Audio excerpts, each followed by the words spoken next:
Hey, I'm Sage Plays. Welcome back to San Bernardino Zoo. We have an enormous amount of work to get done in this episode. So right now our Flamingo Lake and our Tree Frog Oasis are looking pretty nice, but they're currently surrounded by this huge area of, well, not much at all. So in today's episode we need to do this. We're going to be finishing the whole of the water terraces and building a brand new habitat for the red-crowned crane. So lots to do, let's go. Alright, it's the 17th of January, and if I want this episode to be out on time, then I've got 7 days to finish the area between the habitats at the back and this temporary entrance.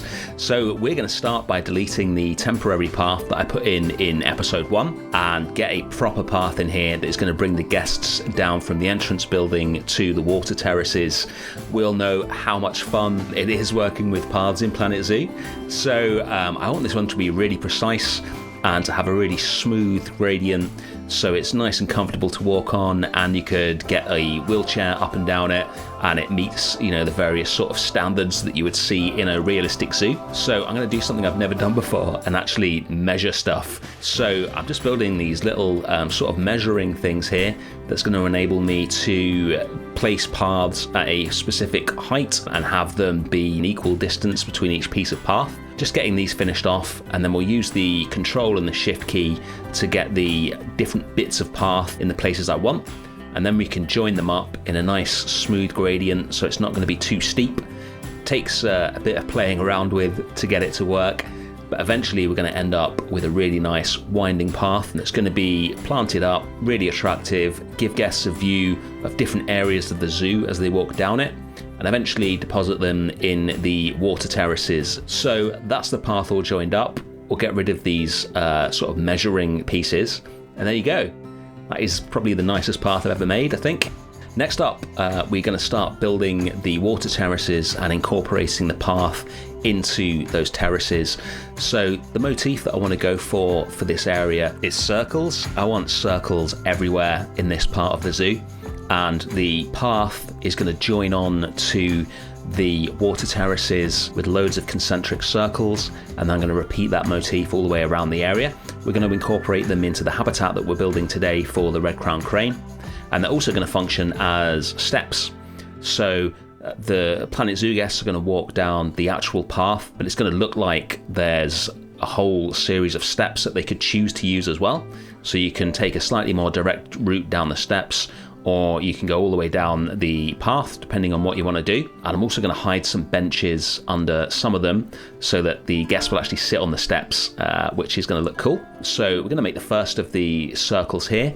I'm going to experiment with some different colours as well. Normally I favour white and then maybe some orange highlights, but I want to get into some more sort of pastel colours in this build, especially in Southern California where it's super sunny. Building everything out of white concrete is going to cause you to get some serious eye pain unless you're wearing shades with all the glare that you get from it. So we're going to go with a more subtle colour scheme in this zoo, and we'll just keep building larger and larger circles until we get down to the ground.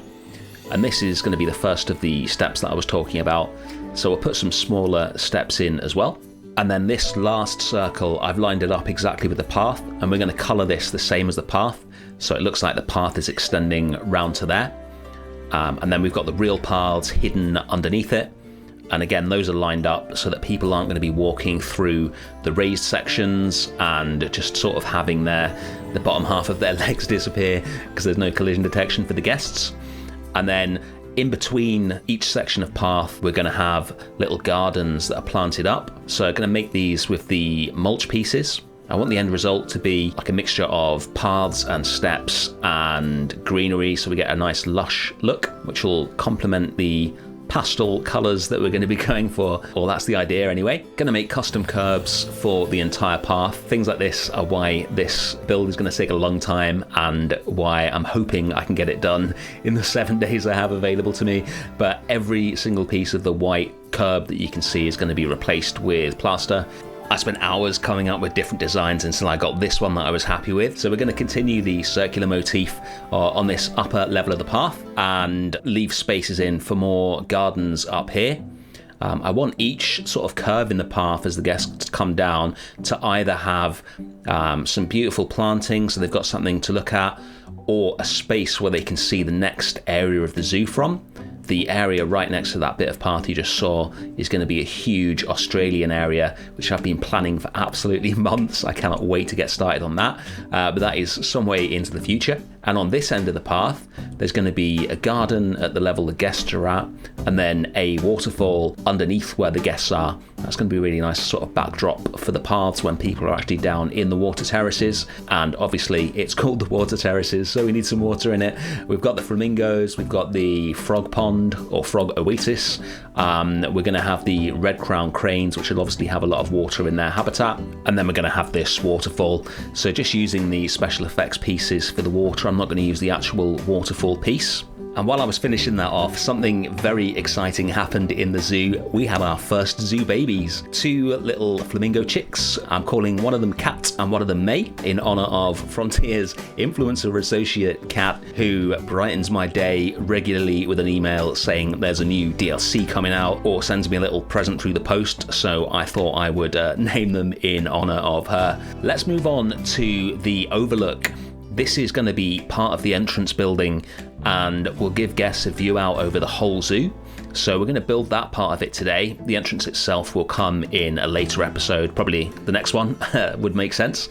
So we're going to build another big circle here.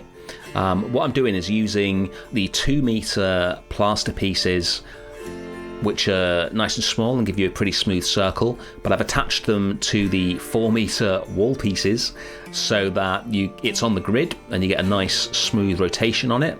And then once I've built this all the way around, we can delete the 4-meter pieces and just have the smaller pieces so we get a really smooth circle. So that's going to look really nice when it's done.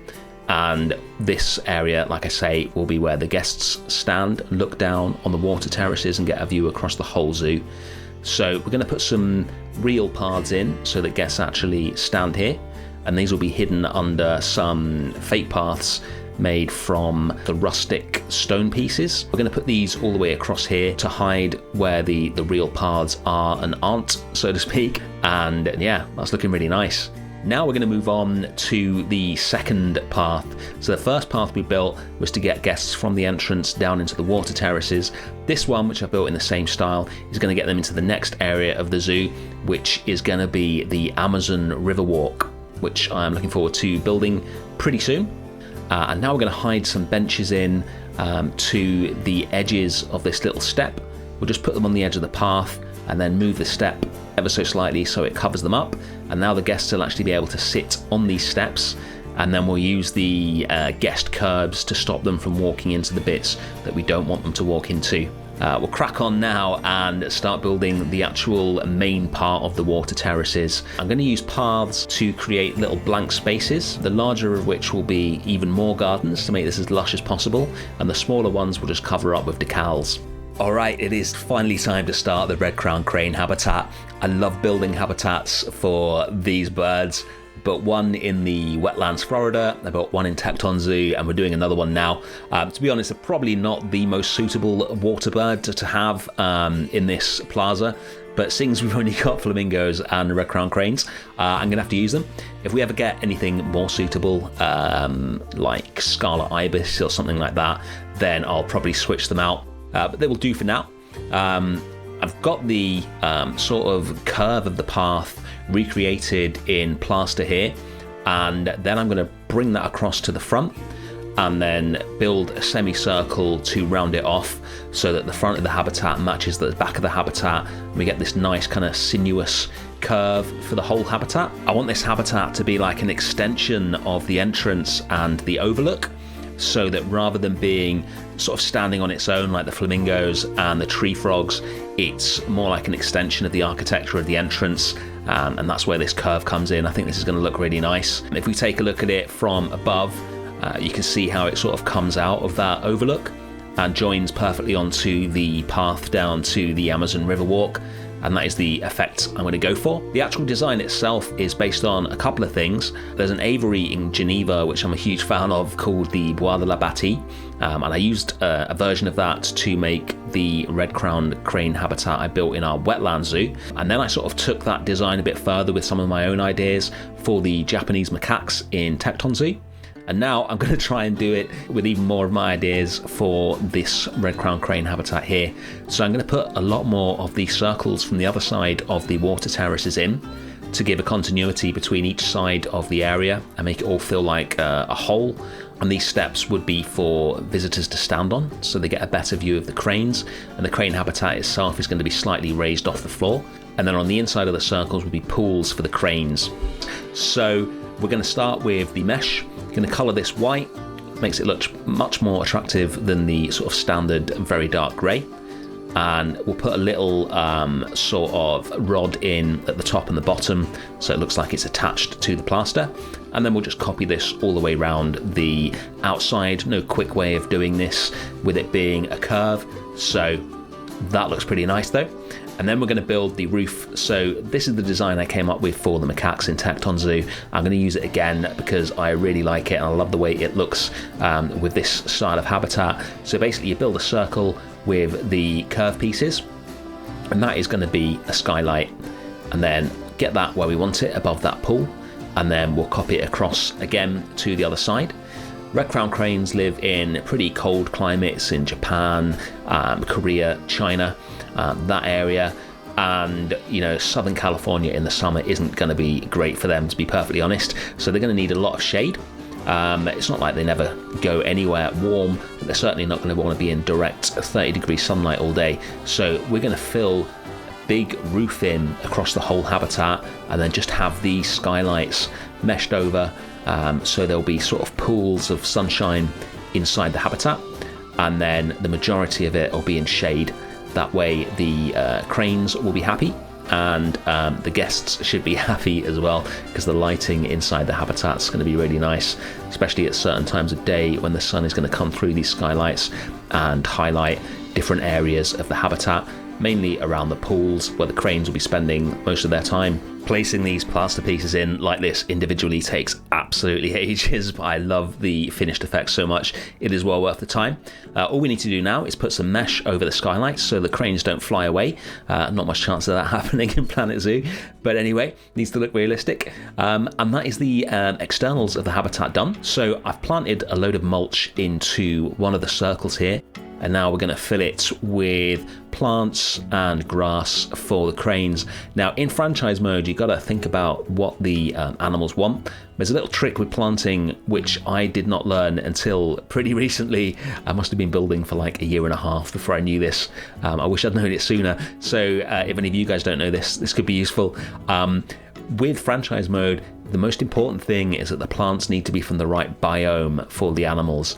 If they're not from the correct continent, the animals don't really care. You can pretty much ignore the continent, and your animals can be up to 99% happiness, which is good enough for me. This little garden here, we're going to extend out into the water terraces themselves.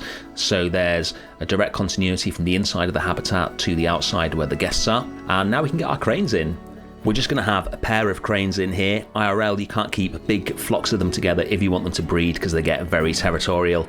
Now, there's one thing that zoos love, possibly even more than animals it seems, is signs. Signs and banners, flags, information boards absolutely everywhere. So I want to make a really cool sign for this area. We're going to continue this motif through the whole zoo. This one is going to be specifically for the water terraces. So we're going to use 3 of the projection screens together, and then a design based on a screenshot that I've just taken, which is spread across the 3 billboards. And we'll do a little bit of detailing to make it look like it's hanging off of this post, and then we can put these all around the area. And I really like how this looks with the zoo's logo on it. That is a nice addition to the water terraces. And then at the back of the habitat, it's looking kind of plain. So I'm going to use a technique which I used in Tekton Zoo to make it look more interesting, which is to use billboards all the way across the back of the habitat, and put a landscape on them, something you see a lot of in zoos to make habitats appear to be larger than they are, or just to cover up a bare wall like we're doing here. I did this in Tekton Zoo with photos, but another amazing creator called Just Goron messaged me the other day and asked me if he could use a few screenshots from my Planet Wild series as backdrops for habitats in his zoo.